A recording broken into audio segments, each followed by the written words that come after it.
I've been in this field from last 20 years and been working for denim industry mainly. So this is the small introduction. So yeah. Normally what we do is we do the introduction slightly different, but that's fine. This is the whole great thing about being freestyle. So Sadia, आप भी थोड़ा सा introduction दे दें, maybe I'll let you do it as well. So we'll reverse engineer it today. And Nida, if you just make sure that we're recording. Assalamu alaikum, Hassan. Nice to meet you. Zubair and Ali, I already know from before, so it's nice to get to know you as well. I work for K Electric at the moment, looking at their marketing and communication. My career has predominantly been in sustainability and communications. I worked with Nestle, Unilever, where I first met Zubair. Was that Mobile Inc? We call it Jazz now, but it used to be called Mobile Inc back then. So just sort of worked in this sphere, and really happy to be here today. Very good. Thank you very much. Assalamu alaikum. So my name is Ali Atta. I am looking after operations for Friesland Campina, Engro, Pakistan. This is the Engro Foods part of Engro.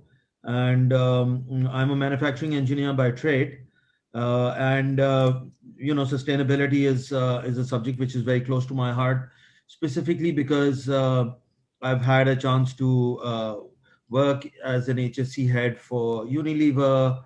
Was able to put some basic long-term sustainability goals in place. So, when you spend enough time on a subject, you start to own it and you start to live it. And again, it's something that's now very close to my heart, something that I think about quite a bit. As an organization, we are owned by 19,000 farmers. So very close to sustainability, because these guys feel the weather changing when they go out to their farms. So it becomes far more real for our organization, simply because our shareholders want sustainability, as opposed to maybe some other organizations where there are other pressures as well. So I'm very happy to be here to represent my organization, and again, honored to be part of this esteemed group. Thank you so much. Great. Thanks, guys. So, shuru karte hain. Like I said before, ye bilkul ghar wali baat hai, as they say in Urdu. If you need to pop up and make a cup of tea or answer the door or whatever it is, you feel free to do that. This is not a formal kind of session. This is just about having a conversation around the great work that you're doing and inspiring others to do their part, as it were, in addressing some of the challenges faced around the SDGs and also moving that forward, but also sharing your insights and stories as well, which become valuable for us within the UN circles and obviously our members as well. So, Bismillah karte. So good morning, everyone, and welcome to this SDGs in Conversation series. We're joined today by some amazing people who've already been introduced. Sadia, Hassan, and Ali, welcome to our In Conversation series. Thank you for your time.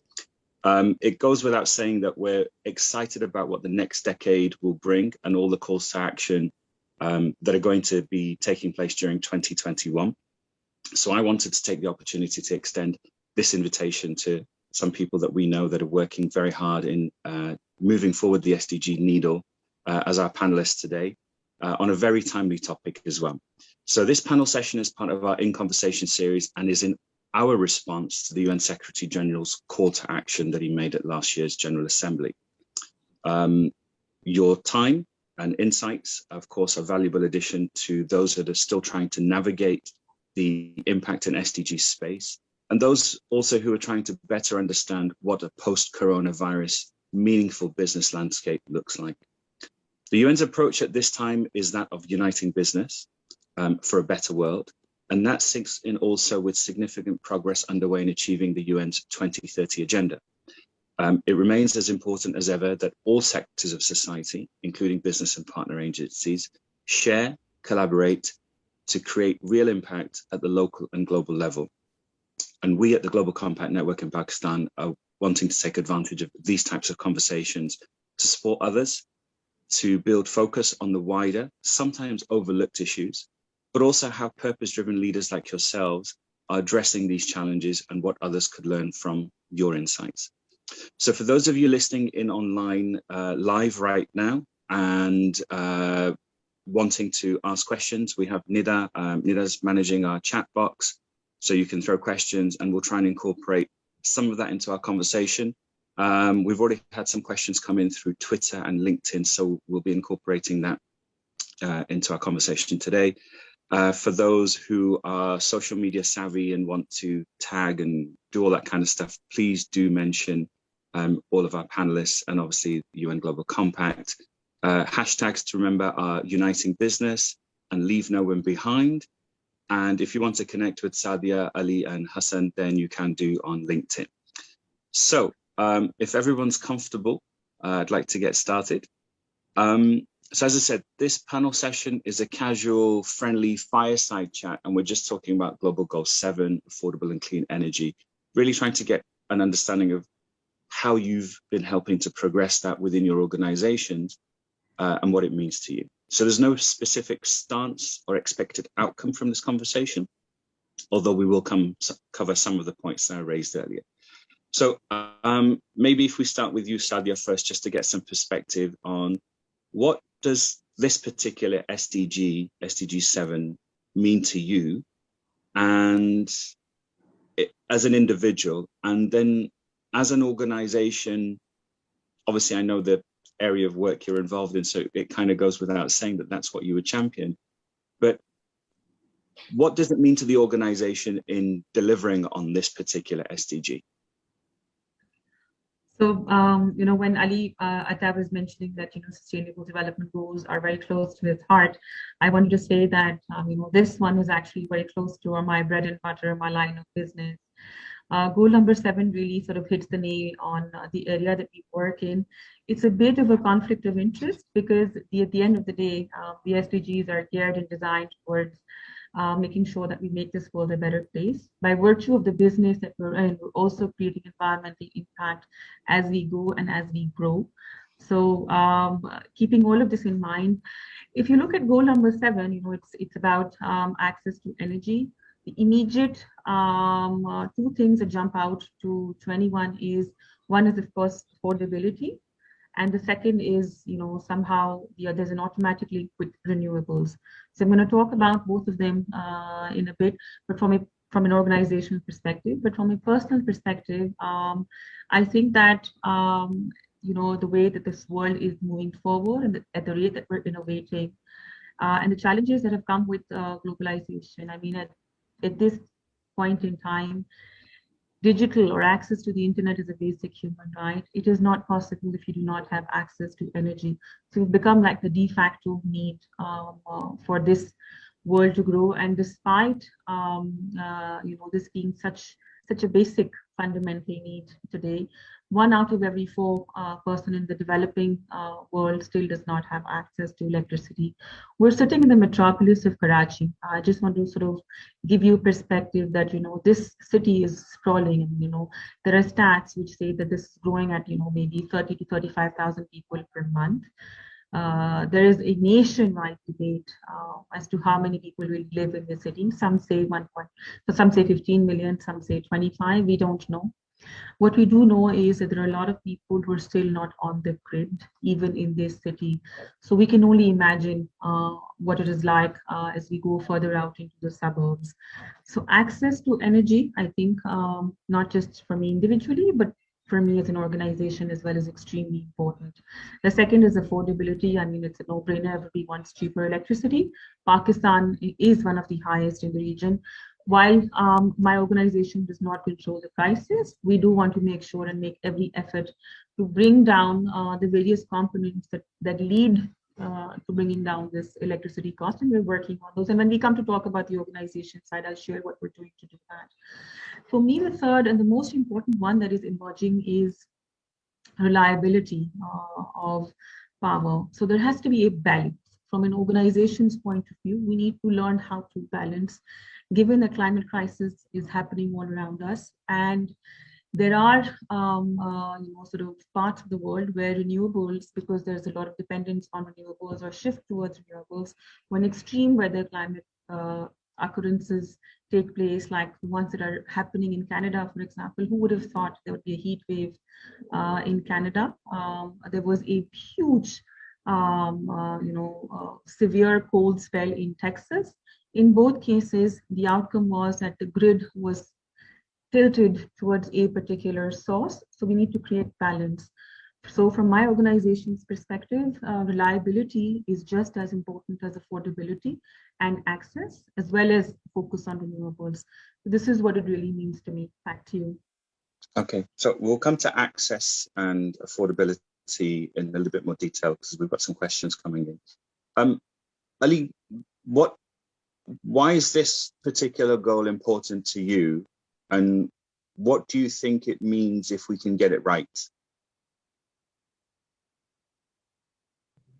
Yeah, hi everyone. Assalamu alaikum. So I'll start with myself. I'd like to leave this world at least in a shape which is livable for the next generation and of course the generations to come. So there's a personal element in all of it, and I think all of us here and probably people listening will understand that change only comes from within us. And so for me, that's where it has to start. And like I said, I've had a chance to operate in a role in my corporate life as well. So it allows you to really absorb what it means. I remember the video from Al Gore almost 20 years ago, if not maybe 15 years ago. That was a real life or thought changer for me, because it was the first time I realized what a big problem it was. And I was in a sustainability job, so it made it easy for me. So on a personal level, it's important because I don't want to be a burden on the world. On a corporate level, I think I'm very proud to share this point. I work for other organizations, and I feel that sometimes organizations work on goals such as um, such as the SGD 7, which is about clean, affordable energy, because it sometimes seems the right thing to do for from a PR and a brand image perspective.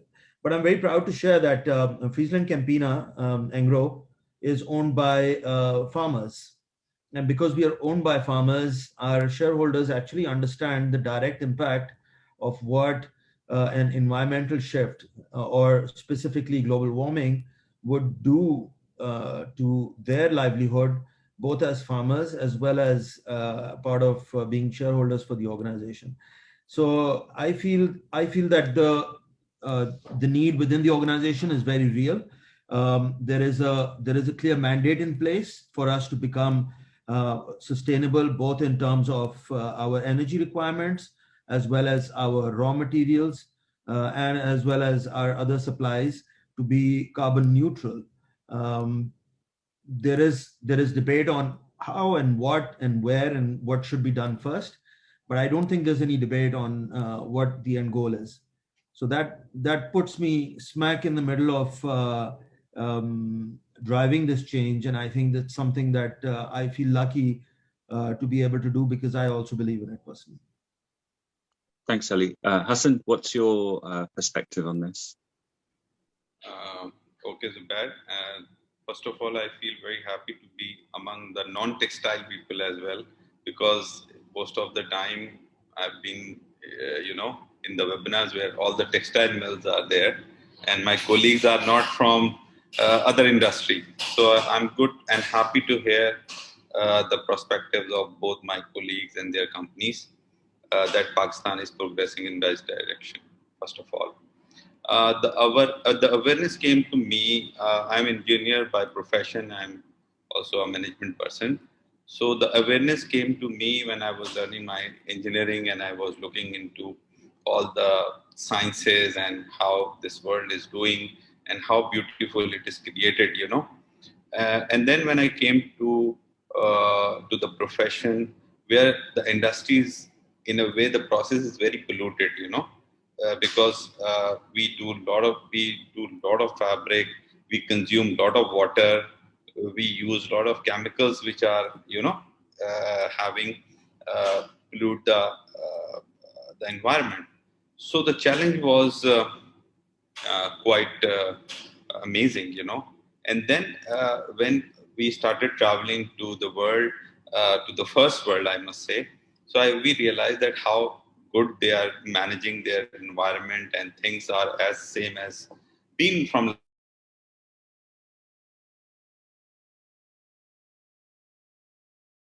Pakistan, where I see when like 20 years back, we used to take water from the bore, you know, and that was the ground.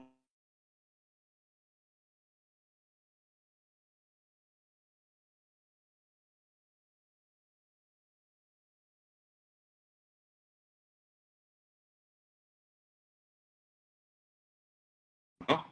So if you see the maths every year, we are going 1 meter.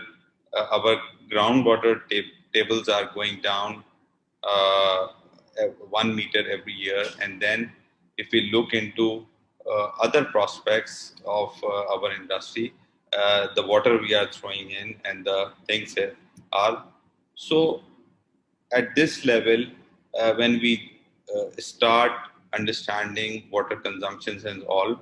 So first of all, what we did as an organization, we took the challenge in two ways. First, for how we can produce our energy more sustainable, and then we took a challenge of how we can reduce water consumptions. And then being part of the global player with all the brands around the world, how we can select chemicals and processes which are sustainable. Okay, so you will be happy to know that Naveena is one of the leading textile company where we are using the utmost renewable energy like solar. We are using solar energy. Naveena has just installed wind turbines in Chambir, you know, from where the energy is coming in. Then we have, for us, reducing energy is just a story for most of the people when you are telling them. So we develop a software and we develop an online monitoring system where our customers and ourselves can find out how much consumption we are doing with each meter of our fabric, because sustainability means nothing if it is not measurable. For us, transparency is very, very important.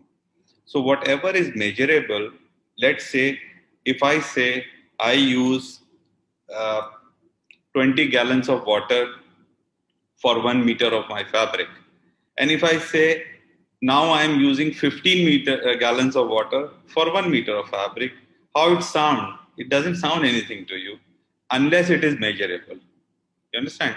So we develop an online system where my customers and ourselves can really look into all the happenings which are doing, and then technology. Uh, we are always eager and open to use any kind of technology which is available today, and we invest hugely under those technologies, because now the world is changing. Every 5 year technology changes. Every 5 years, uh, and in 5 months your mobile become old technology. You know, so things are changing fast, and we are you know uh, running as it requires. So this is a small. Great, thanks, Hassan. Ali, I want to come back to you, and this is a question for all of you. And again, like I say, not question, but just thought that's going through our mind as well. As organizations who are really championing the SDGs, obviously your core business is your core business, right? And it's great to see that you're embedding the SDGs and impact-focused actions that really address some of the challenges that we see in society, not just this particular SDG. And we'll come in a moment to talk about how this particular SDG links to other SDGs. And I love the fact that the SDGs provide this really beautiful framework where आप यहाँ पे भी काम करो वो वहाँ पे भी फायदा होता है. Yeah, it's just absolutely amazing. What's been your journey as an organization, including the challenges, that you faced in trying to move forward on the SDGs? So, they could have been, maybe management doesn't understand the business case. Maybe you had the will and the desire, but you didn't have the resources. Some of the everyday things, but some of the really quirky things as well, because we do often get questions from members and prospective members of the Global Compact that say, हमें करना तो बहुत कुछ है लेकिन sign off नहीं मिल रहा है, या उनको समझ नहीं है, if we do it now and if it will be that we're ahead of the game rather than do it later, and all the other usual kind of things. But what's been your journey in trying to champion that within your organization? Say, I'm going to lead this, I really get it, and what are the insights you can share? Yeah, so I think as a Pakistani, our biggest problem, I think, where we is access to information. People are not on the same page. This is where I see Pakistan struggling, because the gap between, there's a huge gap in terms of education, access to knowledge, awareness, and obviously all of them come together in terms of improvement within the country itself. So, so the biggest problem in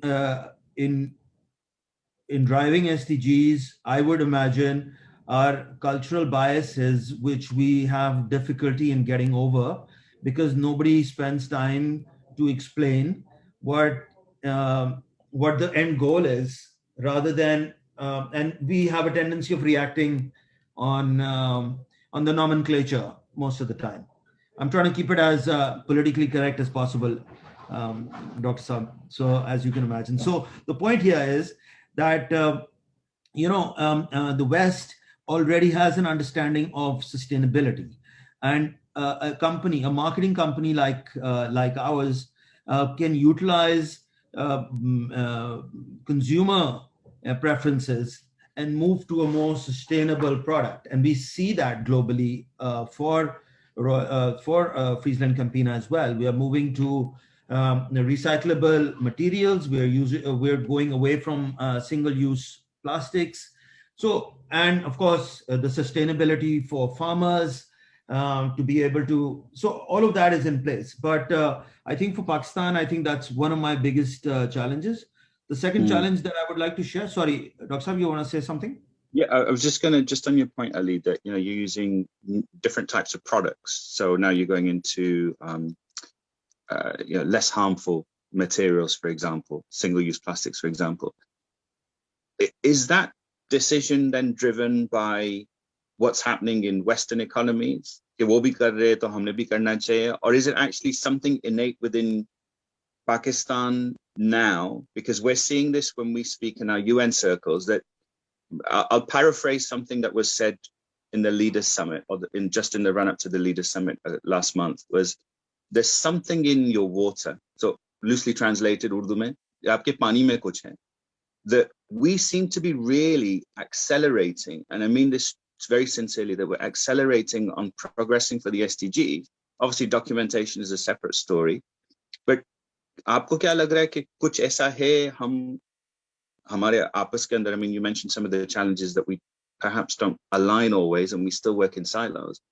But just on your point about looking at different types of products and packaging, is that coming from within the organization now, with everyone, getting it, the bigger picture? Or is there something happening in Pakistan? Customers demand kar rahe, they're more aware, they're more educated or informed because of social media. What's been the change? And the reason I ask that, Ali, is because this is really great, valuable insight for other businesses who can then understand the landscape a little bit better as they innovate with new products and services. And I think we've got a real opportunity here as as a country, perhaps, to really lead on some of the way products and services are thought about. So just wanted to get your thought on that. Yeah, so I think it's a mixed bag, to be honest, right? So there are global promises that we've made to our consumers and customers, and we want to achieve those. And of course, those are the easiest ones to follow, because it allows you the necessary resources and the impetus to make that change. The change comes, the difficult part comes when you want to drive things bottom up, from local towards the consumers. Our consumers are not there today where they would make that organizations would use sustainability as a unique selling proposition. And I think that's where we hurt ourselves as a nation. And again, it comes back to awareness and education and level of literacy and things like that. So I find that as one of the main enablers where your organization globally has taken on a promise to change things. And then obviously for organizations worldwide or sister organizations underneath them worldwide, it's easy to implement. The good thing about Pakistan is that, we are sustainable in a lot of ways. We recycle far more than the West does. And again, no offense to my other colleagues around the world, but it's the nature of the beast. It's our cost of living. We don't throw out glass jars. We use them. I mean, I think I have glass jars in my house, which are maybe as old as me. So the point is that there is a level of recyclability driven through cost of living in Pakistan. The third and the most important thing here is the way we look at IRRs or ROIs on capital expenditures. Most of the time we're looking for a certain number, maybe 30% or something to that effect, or maybe higher, depending on which organization you work for and which part of the year you're in. If you're in COVID, then maybe cash is more important and you want higher IRRs. But the point remains is that when you talk about sustainable technologies, they become free after a certain point, as opposed to other projects. And again, I know finance people will disagree with me, but for me, this is very important that for other projects, if I were to implement a better fossil fuel energy generation system, let's say I go from diesel to gas or something of the sort, there is an IRR, but there is a constant cost of generating that IRR. I have to keep running that product and I have to keep putting gas into it so that I can realize that IRR or the savings. But solar, wind, renewable energy especially has this ability to become almost free, so you have basic maintenance. You become almost free. So again, I struggle with my finance colleagues when I try to justify alternate energy, because in the short term they don't look as pretty, but if we were to take an IRR over 5 years, it would change the situation drastically. Okay, Sadia, I've got the same question for you. So what are the challenges? But I'm going to caveat that slightly, because there was a question on Twitter a couple of days ago, and I didn't think it was a fair question, but I'm going to rephrase it and ask you anyway, because I know I can with you. So again, the question is, what have been the challenges in your organization, and what's been your journey? But the question that came to us was, it's in your best interest that there isn't proper flow of universal energy and electricity, because you make profit from that, right? I have a slightly different perspective on that, but the question basically was asking, aapke fayde mein hai na, agar hota nahi hota hai, if the world doesn't move towards renewable energy, then it's in your best interest. But I obviously know there's a scientific answer behind that, and that's maybe something we can have maybe a LinkedIn kind of poll session with you on, and you can help dispel some of the myths that that's not the case. But what's been your journey in moving forward the SDGs in your organization? Because I mean, obviously everything that you do is impacted by this particular SDG, right? So what's been your journey? Has it been easy? Has it been difficult? What have been the high points and the opportunities, as well as the challenges? So I'll again, most of the earlier part that you asked, Aliyata has answered very beautifully. I think he even addressed your comment on hamare pani mein hai, he said hamare DNA mein hai. I think the word that he avoided was कंजूसी. हम by origin कंजूस हैं, हर चीज बहुत reuse करते हैं, and I think that's a good thing. I think that's something we should be proud of. That's repurposing, right? Because I've seen that. Yeah. I'm not going to endorse or promote any particular food outlet, but I've seen when you go and get a box of chips or apluk fries, so it's got another manufacturer's TV carton that's been repurposed, and obviously, you know, the same in the textile industry where water that's used for dyeing chemicals is repurposed as well. So, sorry, please continue. ये तो आपने public sector का कहा, everybody knows their घर का पूछा was a piece of garment at some point in time. So we're good at this, and I think we should be proud of it. The world is moving towards it. So maybe it does come a little bit more naturally to us. On the corporate front, Ali very rightly pointed out कि थोड़ा सा आपको business case के ऊपर काम करना पड़ता है, and it is a tough sell. You have to sort of talk about you know, how this is good in the long term. I think because of all the work, hard work that policymakers and sustainable development interest groups such as yourself have created. So I'll just give you the example of solar because it's relevant. It's also the one that I talked about. Once upon a time, it was considered to be expensive. So while everybody knew, okay, eventually when you put it on, you will benefit, but the cost of installing a solar panel on your residential or commercial premises was considered very, very expensive. And over time, with the uptake going up, the curve was slow, but now it's something that's becoming common sight. Rooftop solar panels are something which we see a lot more around us than we used to before, because it's now become more incentivized, up to, you know, credits milte, and I think they're also considering more tax credits, you know, supporting industries to do it. There's good microfinancing available for it. The storage solutions, which were really expensive, are now getting better and better. So the IRR has also come down. पहले शायद 15 साल का होता था, 4 साल, 5 साल, even 3 साल का होता है. In some cases, तो आजकल जो अगर आप solutions देखें, तो by the end of the year, the cost of equipment is sort of back to you. So it is becoming more and more viable to move towards renewables, and that's come because there's a lot of effort being made. दूसरी चीज ये है कि it's not who's sort of peddling this notion. I've always found that, you know, the beautiful solutions that are sort of hit the nail and the head on the SDGs, and it's a bit of a sweet spot that I find is okay, when you try to sort of do more than one goal, so 2 or 3 hit at the same time, and then you create a win-win for the business. So as long as you're not creating sort of a win for the business at the cost of the environment and the customer, I think it really sort of makes sense. And जब आप उसका business case position करते हैं कि वाकई में, मैं अपनी journey के बारे में बहुत ज़्यादा नहीं कहूँगी because I work with a lot of chartered accountants, so they really want to see the numbers. And it's really about advocating not just the financial impact, but also the social impact. At the end of the day, Zubair, हमें ये समझने की ज़रूरत है कि the resources on the earth are finite. So if I'm going to deplete them today, they're going to be more expensive tomorrow and day after, and so on and so forth. So थोड़ा sense of purpose तो हमें drive करना पड़ेगा. It cannot be just a numbers game alone. And I think because जिस line of business में हम हैं, we're a utility, and we deal with customers जिसकी ये basic need है. तो empathy थोड़ी ज़्यादा है where I work. It's a bit easier. We actually do a lot of work around, you know, developing communities. And जो आपका last सवाल था जो Twitter पे आया था, I'll come to that. It's not in my interest. It is very much in my interest. For that person, I'd like to let them know that we actually have a wholly owned subsidiary which does solar panels. So it's not just in our interest; it's also in our line of business. That's one.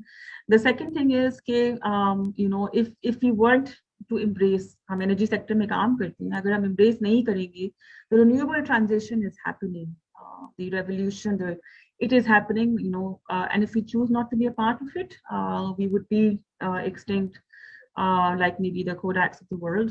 So we're part of this energy transition as much as it entails. There is a caveat, of course, कि profitability को भी देखना है.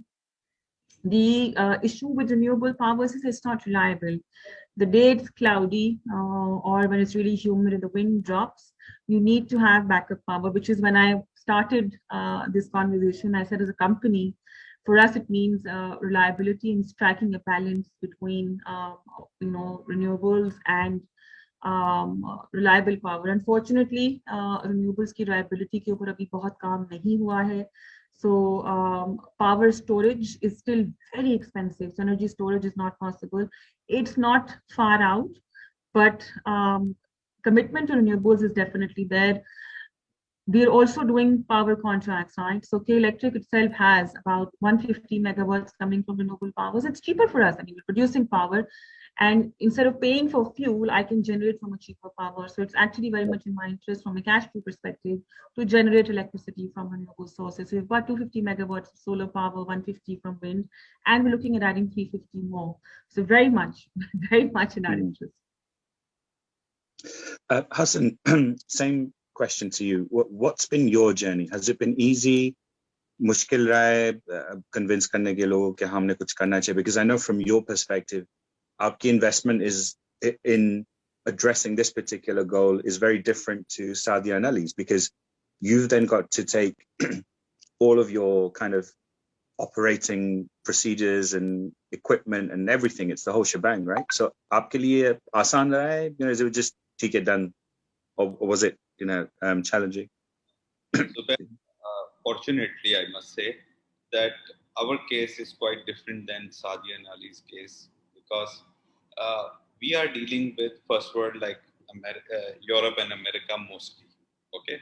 And most of our buyers are from Europe and America. So the companies we are dealing like Levi's, Gap, Inditex Group and all, so they are like Levi's is itself 150-year-old company.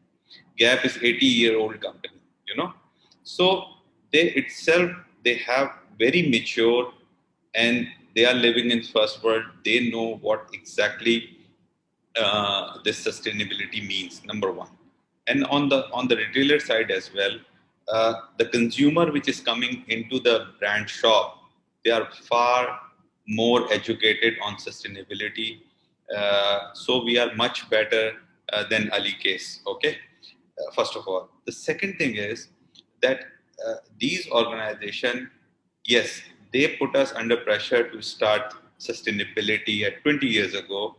You can imagine in Pakistan 20 years ago, if you ask how much is your kilowatt consumption and what is the carbon footprint, and you know how solar energy is produced, hardly, not many people knows. Okay, but we started our journey by the questions they started asking us 20 years back, you know, and then we have to align year by year with their demands and with their needs. And uh, but for the first few years, it was a force major type of thing. But later on, we realized that we are actually tuning ourselves for a better world. Number one. Number two, our cost of production are controlled, and all the feasibilities we made today are eligible for my accounts department. Why? Because if you go into solar energy for industrial use, like Sadia is saying, I I bought 1 megawatt a few weeks back, and my payback is 6 years. You know, within 6 years, I'm gonna have this money back, and then I will, for the next 18 years, I will be enjoy free energy. Same as water we are reducing as energy. As much as we are reducing water, our steam energy and our electric energy is going down. So first of all, we started saving water because we wanted to highlight that our fabric is more sustainable. And this later on we realized we are saving hundreds and thousands of gallons, and this water we are going to give to the community. And today I can say this, for 400 to 500 families, water we have already saved from our production. So this is how we are now inside the organization. One thing is the realization aa gaya. Now the realization has come, and within the company we are talking in this way. So it will save 5 family water. You know. So in this language we are now talking. Number one. And So sorry, come please. so then we go into the fibers. Then we import recycling plants from abroad, and now blending them with our fresh product. We are also part of regeneration community of denim globally, where we are using old garment, converting into new garments, you know. So this is all we are doing. We are also part of NTU project where we are trying to grow hemp in Pakistan, which take less water, far less water than cotton as a substitute fiber against cotton. So all these are started happening because our customer needed, but now it is part of our business feasibility. If you follow industrial 4.0 system, which is now the fourth revolution, what it says, so we become digital, we find out, we make everything measurable, and then we work day by day to bring our consumption as low as possible. Yeah, sorry, your question.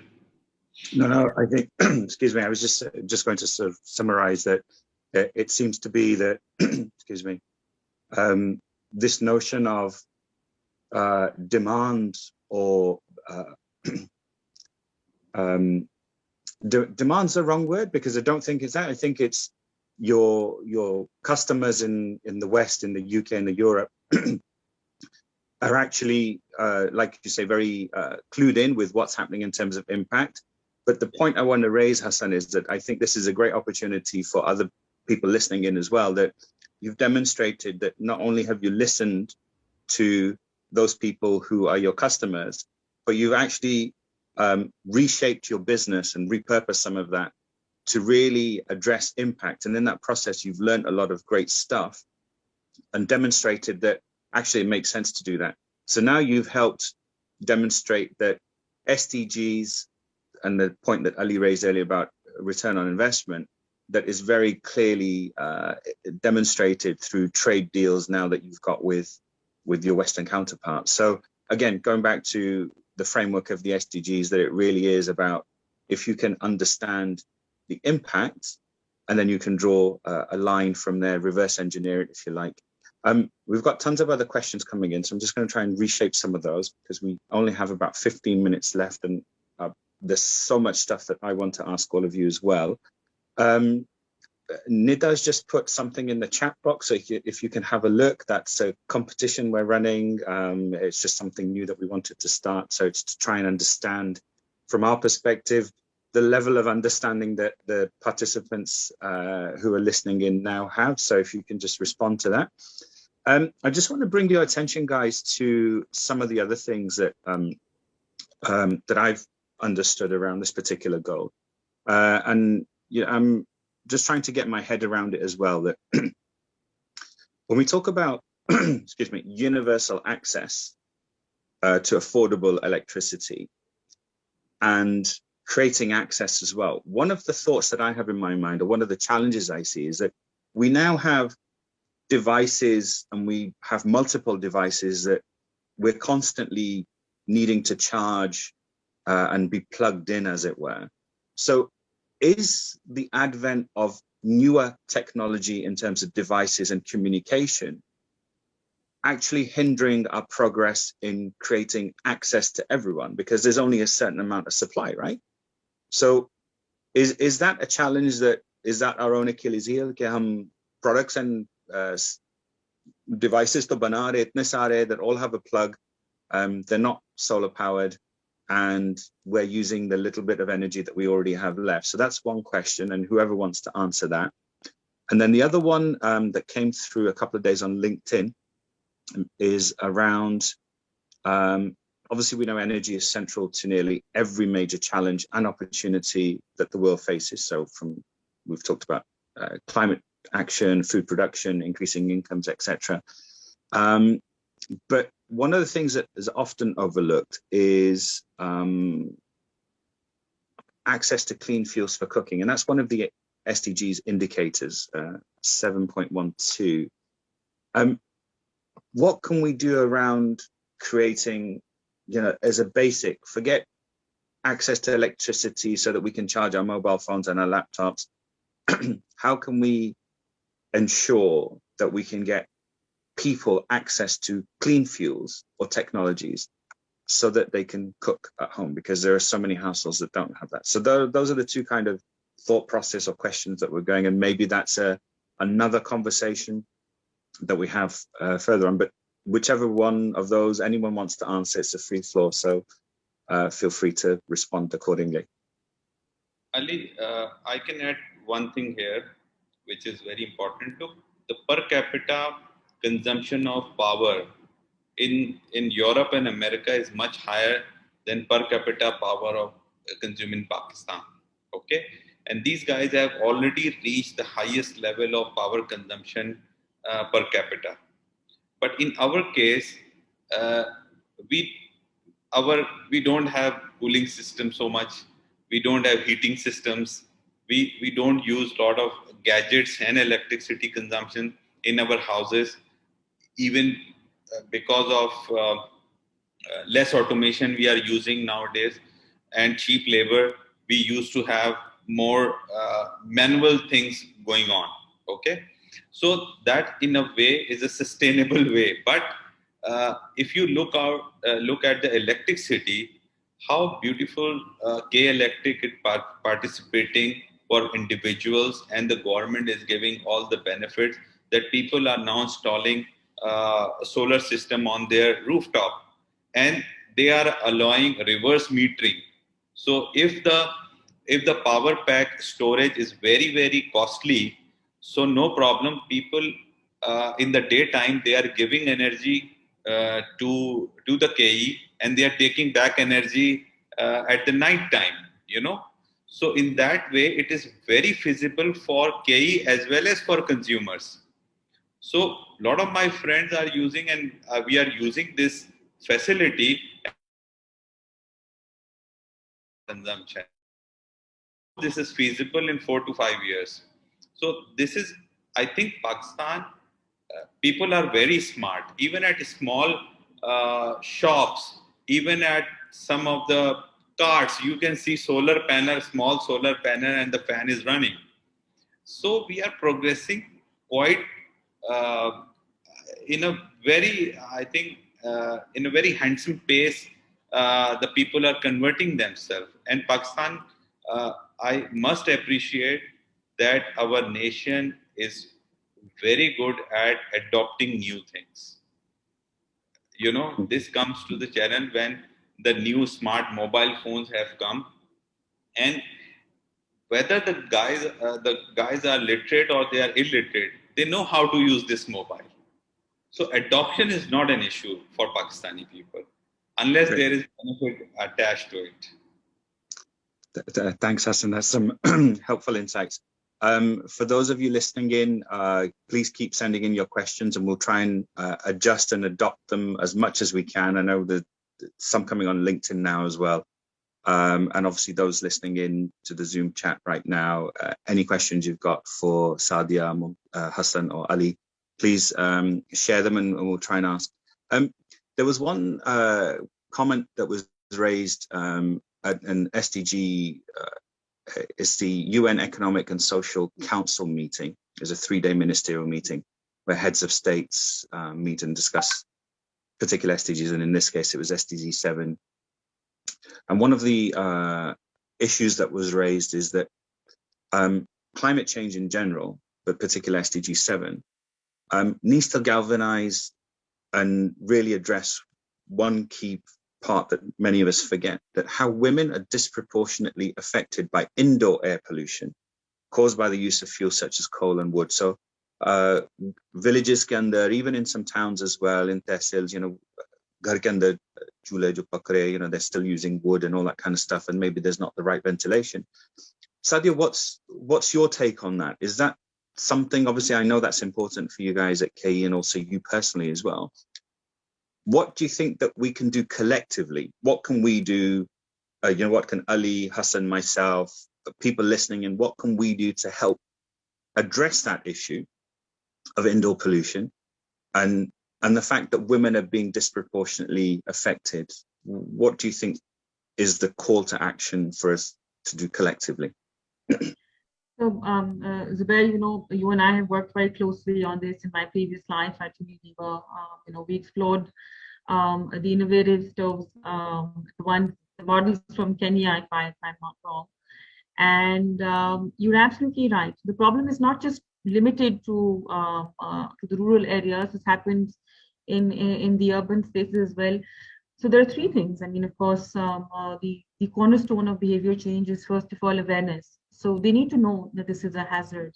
You'd be surprised by how little value they place on ventilation.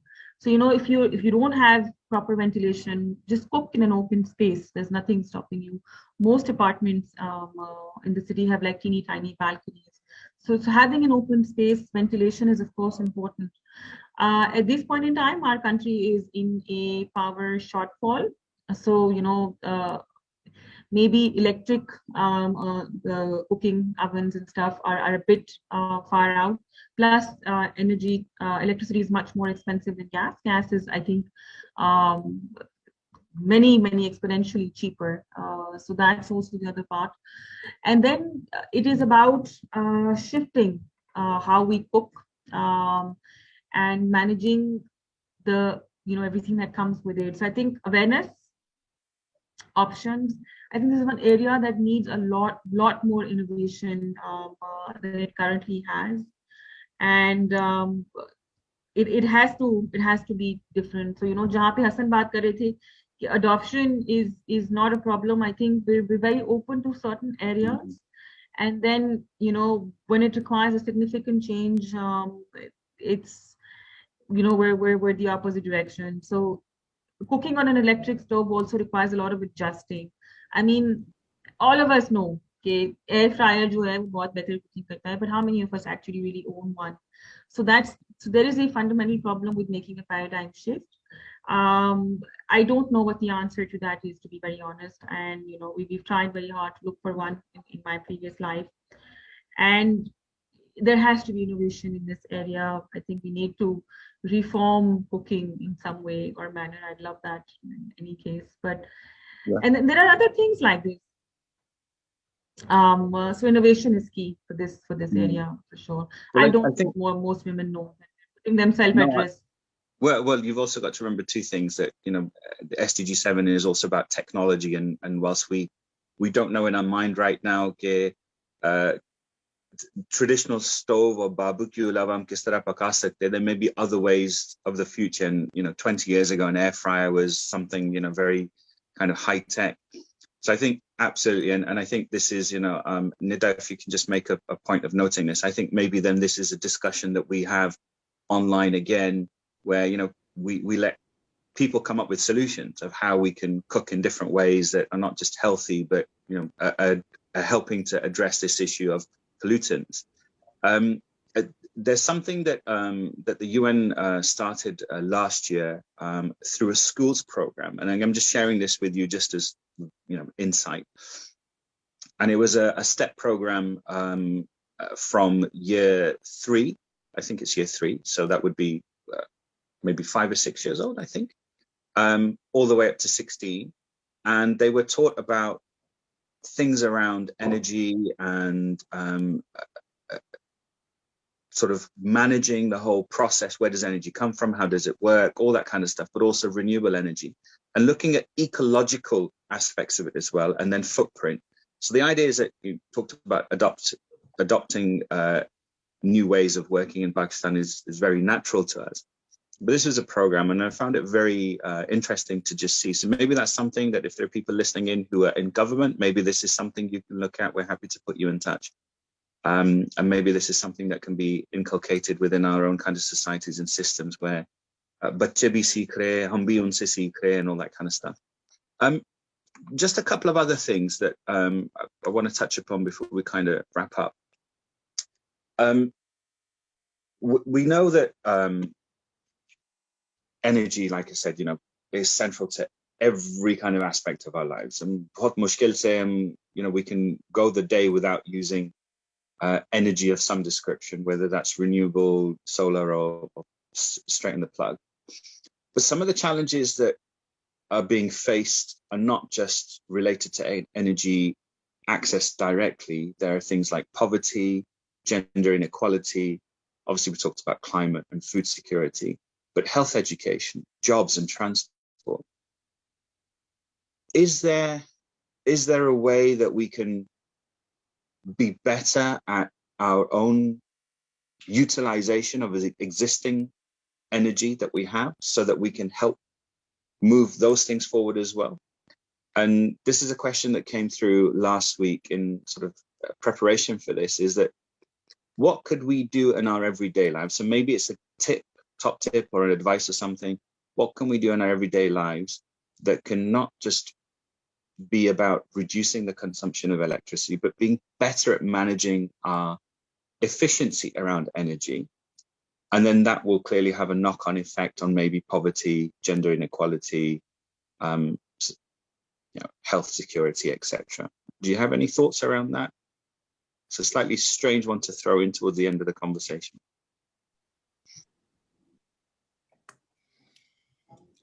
I think, Dr.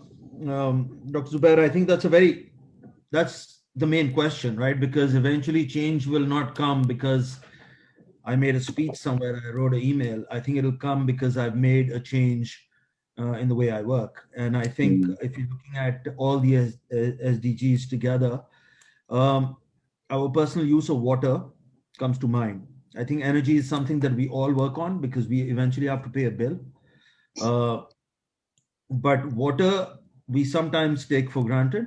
In fact, most of the time, it's not expensive enough for people to really stop and think.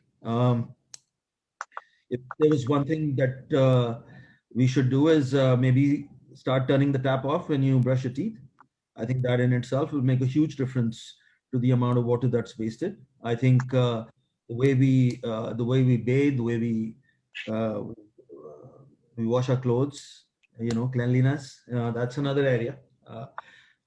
So I think, again, just sorry, I'm going to go back to the original, the two questions earlier that you had spoken about, about phones and things like that. So I must share that I'm very, very bullish about the next generation and how they look at sustainability. And that for me is a very, very positive element of where we are today. I think our next generation is far more practical in terms of looking at where the world is going and what their role in this world is. They take their role very seriously as opposed to maybe people my generation. And I think that cell phones will break down some of the barriers, that socioeconomic barriers that have been created in the world, and cell phones will help break that barrier down in some way, shape, or form. Of course, it can be used negatively as well. So for me, the start is with the next generation, and I think if we want to really make a shift, then the school program makes a lot of sense. And us as parents and mentors, this is where the change starts. The reality is that technology has come up when it was ready, or when we were ready for the technology, and vice versa when we were ready to come up with the technology. But it is up to us now on how we can best use that technology.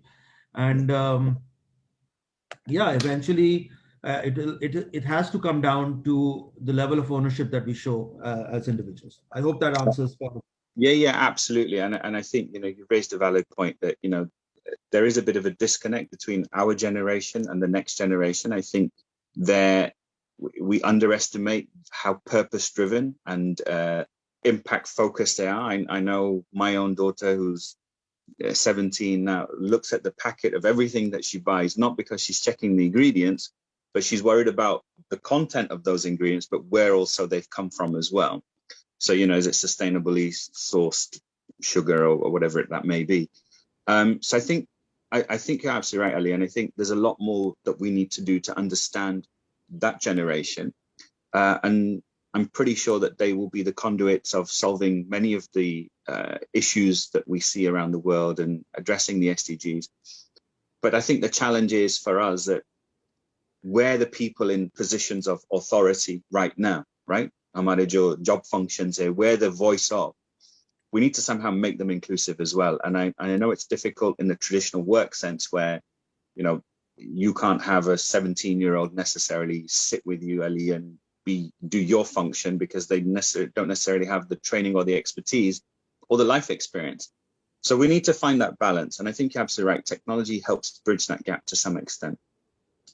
But there are also other aspects as well. I know, Hassan, you've been working on like you talked about, growing hemp and repurposing some of your waste material and non-hazardous material, and to using fibers that use less water and less energy and all that kind of stuff. So there's a lot of great work going on there. There's so much more I want to ask you, and I've got so many questions coming in, but we are out of time. So I want to invite you back to have this conversation again. We'll work out how we do that, because our next in conversation is goal 8. So we're following the series to 17, but maybe we can work a way we can have you back and have a little bit more of a deeper dive into some of the other aspects of SDG 7 and what the progress towards that is. Guys, you've been absolutely great, but before you go, I kind of usually throw one last moment of reflection back to our guests. And I'd just like to think for a moment, pause and reflect on where you are right now, and imagine yourself looking back.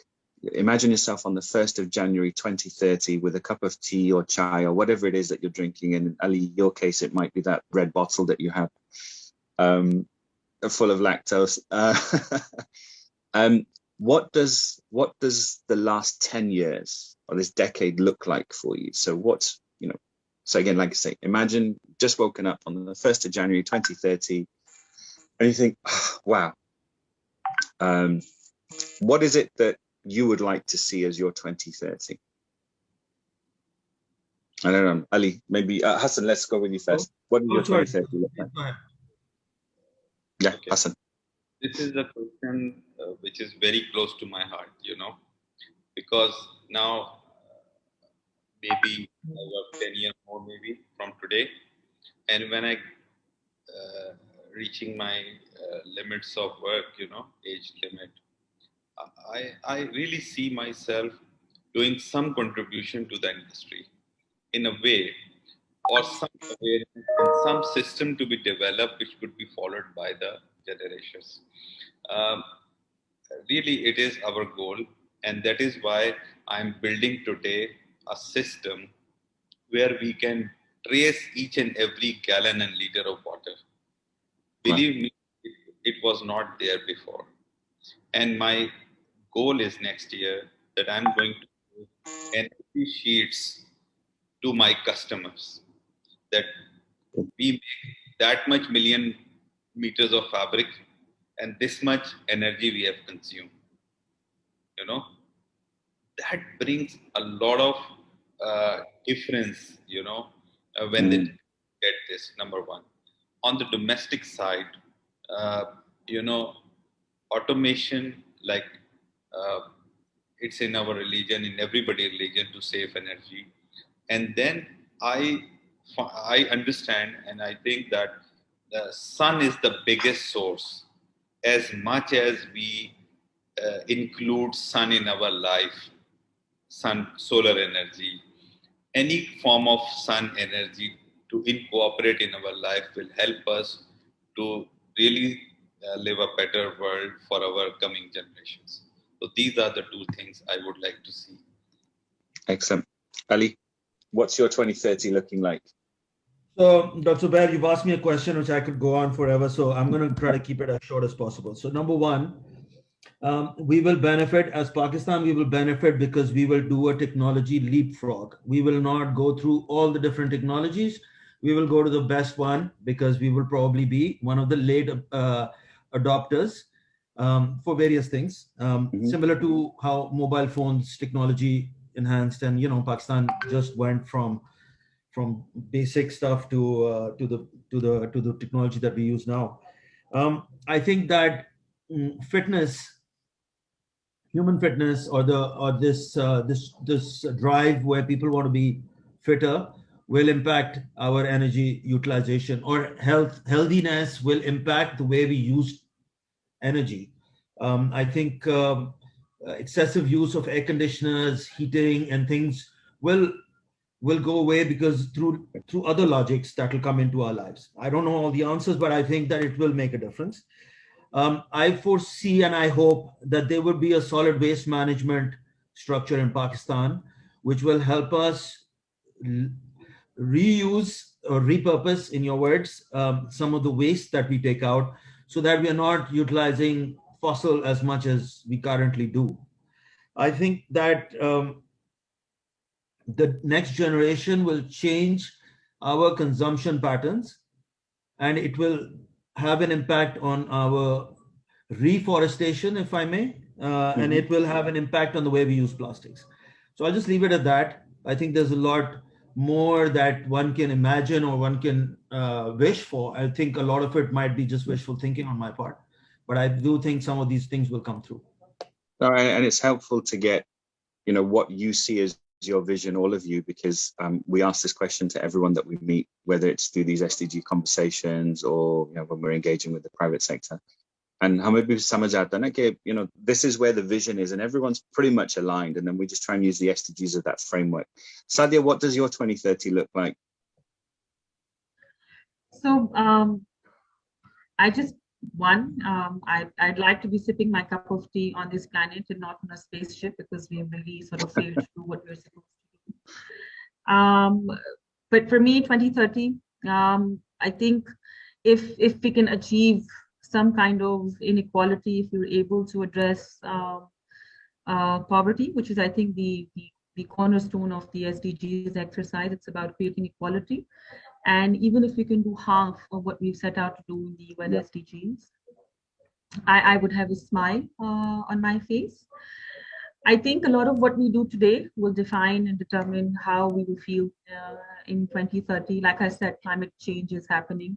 I remember, back in school, we used to write these little research papers, and we would, sort of joke about the fact, it's not going to happen. But, now 20 years later, we can see it manifesting. So a lot of things at our end. In 2030, a couple of things that I don't want to see, and I really want to talk about those. I don't want to see single-use plastics. I don't want to see single-use plastic bags at all. I would want to see a lot more reusable fashion, repurposing. Maybe more energy should be grown from waste and litter than it is today.